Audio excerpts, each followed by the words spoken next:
Well, happy Holy Saturday. And let me tell you what I ate yesterday: 13 eggs, cheese, and I had 13 of 24 size shrimp. That means the size of the shrimp means that there's 24 of them to the pound. So they're pretty good sized. Cheese sauce with cream cheese and butter that I make. I had some more cream and then a stick of butter. And I weighed 86.4 kilos, 190 pounds. And my topic today is essentially Lent is not healthy for me. It really isn't. I was not bloated, but I felt like my body was filling up with some water, probably because of all the cheese and all the salt. But I can't eat the meat that I normally eat, which is beef, pork, chicken, beef, pork, chicken. I'm only allowed to eat fish, and it doesn't fill me up. It doesn't do anything. And when you look back in the history, the dogma, well, discipline, it's not really a dogma. The religions of today are grain-based religions. And why I say that is I don't know of any religion that's older than 10,000 years. And we went grain-based about 10,000 years ago. For whatever reason, that's when archaeology seems to think that we began to cultivate. When you cultivate, you need land, and when you need land, you put stakes. And then when you put stakes, you have to design codes for people to respect that property on which you grow your grains, right? That's a problem because when we were nomadic, there was no property. You followed the herds. There were ample herds. I remember hearing about in North America, the buffalo would cover the land as far as the eye could see. So the indigenous populations, they didn't have to war over the meat because it was there. They would take down their buffalo, they would cook it up, they would use the pelts for the teepees, they would wear their clothes, make their clothes out of the pelts. I mean, the whole buffalo was used, and they lived quite well on those buffalo.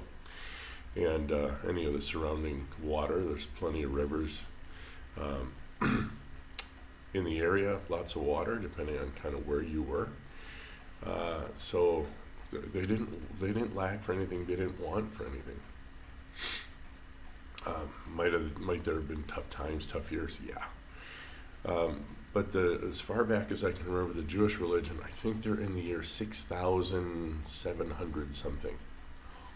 So the Jewish religion didn't even form until 4,000 years after this grain-based human subsistence came up. And we know the Egyptians have been around for a little over 5,000 years. So the Jewish tribes beat what we think we know about when the Egyptians were forming by about 1,000 years. The Egyptians were heavy grain people. I think they actually called themselves the people of the bread, and they were dying of things that we're dying of today. So now, about 3,500 years ago, Moses goes ahead and separates himself from Egypt. He was tired of being a slave, tired of building monuments, whatever it is. You can look back in history, depending on your traditions, capital T. You'll have your own belief system. You'll have your own understanding of what that history meant to you. What it means to us is 2,000 years ago, we have a rabbi who says, you know what, I kind of don't like what's going on here, and he breaks from kosher. He doesn't wash his hands. There's plenty of scriptures that, well, at least the one that I remember, he doesn't wash his hands before he eats.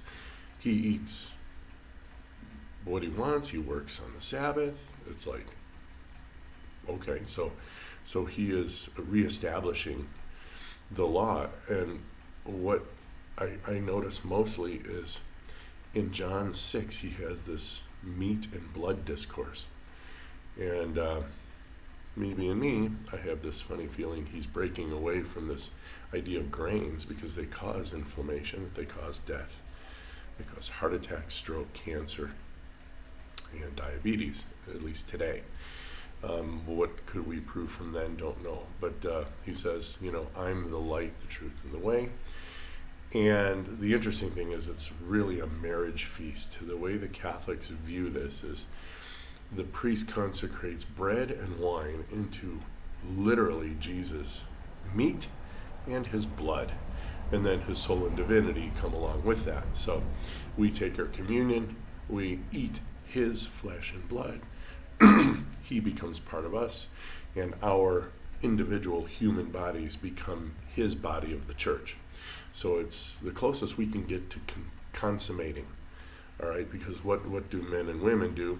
They have a baby. The baby is the genetic material of the man, and then the woman supplies the mitochondria. The woman supplies everything else. The woman is literally, the baby is what that woman was. So if she feeds well, she's good nutrition, the baby's going to come out a step ahead immediately. So it's kind of how that works in kind of a weirdy way in the Catholic idea of we are Christ and Christ is us in that idea. But I think it goes deeper than that. I think he wanted to pull people away from this idea of kosher and, say you need to start eating meat and drinking blood again because it's good for the human body. Conjecture, hypothesis, can't prove it. People think that's really weird, you're kooky. No, it's not about cannibalism. Everything's in metaphor. Everything's in his parables. All right, everything is in allusions. All right, allusion with an A. So that's where we sit. And then the church came up with a discipline. I don't remember exactly when this was, but it used to be all Tuesdays and all Fridays. You couldn't eat anything animal except fish. You can only eat fish and then veg. And I already know that that's not healthy. Sorry, it's just not. The fish might be okay, but the veg is definitely not a human food source. And during Lent, we're not allowed to eat quote-unquote red meat. Now, there's some family traditions that say, well, chicken is a white meat, so we can eat that. And of course, I can say pork is a white meat, so I can eat that, right? It's not red meat. Red meat was typically your ruminant animals, your sheep, your goats, your cattle. The other meats are pretty white. Pork, you open it up, it's white as hell. Chicken, breast, muslo, leg, when you cook it, it's white. And even when you're slaughtering it, I've never slaughtered a pig, so I don't know. But I don't know. I imagine the meat's probably redder, but I don't know why it doesn't. Well, I guess when you cook it, of course, beef turns brown, right? And pork turns white. So, again, but I need to dig into the catechism. I need to dig into the canon law.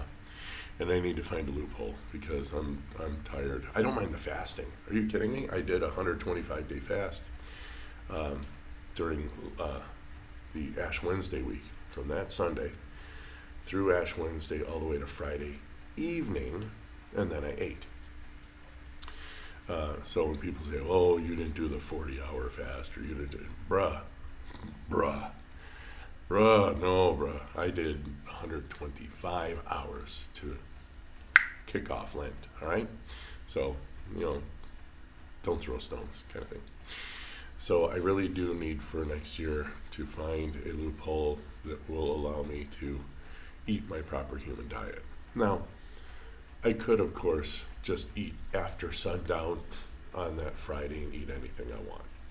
And then from the sundown before, because I'm still ancient Catholic, I follow the sunset as the beginning of the next day to the next sunset. And people say, oh, that's cheating, and you should go midnight to midnight. I'm like, dude, midnight is an absolute construct when we invented clocks. And in fact, since we're approaching the equinox, the days are getting longer. Hello? So the evening to the evening is actually more than 24 hours by week, every step that we take toward the equinox, full moon, Easter, wahoo, yay, life's good. So if you want to play that game, we can play that game. Now, if I just happen to back sunset up 6 little hours, I'm not going to freak out about it. I don't think you're going to freak out about it. let me know in a dream or something. Thanks. And that's how I see Lent. I don't find that it's a very healthy time for me because I'm forced to eat till satiety because that's how humans eat. And then I'm forced to eat what they tell me to eat based on the discipline. And just real quick, the discipline began because they wanted to teach rich people, this is what I understand, they wanted to teach rich people how the poor people ate because the rich people could always get meat and the poor people were stuck fishing, all right? The whole fish thing, go back, ichthus, et cetera, et cetera. So anyway, so tomorrow we're going to wrap up my March maximizing metabolic magnificence.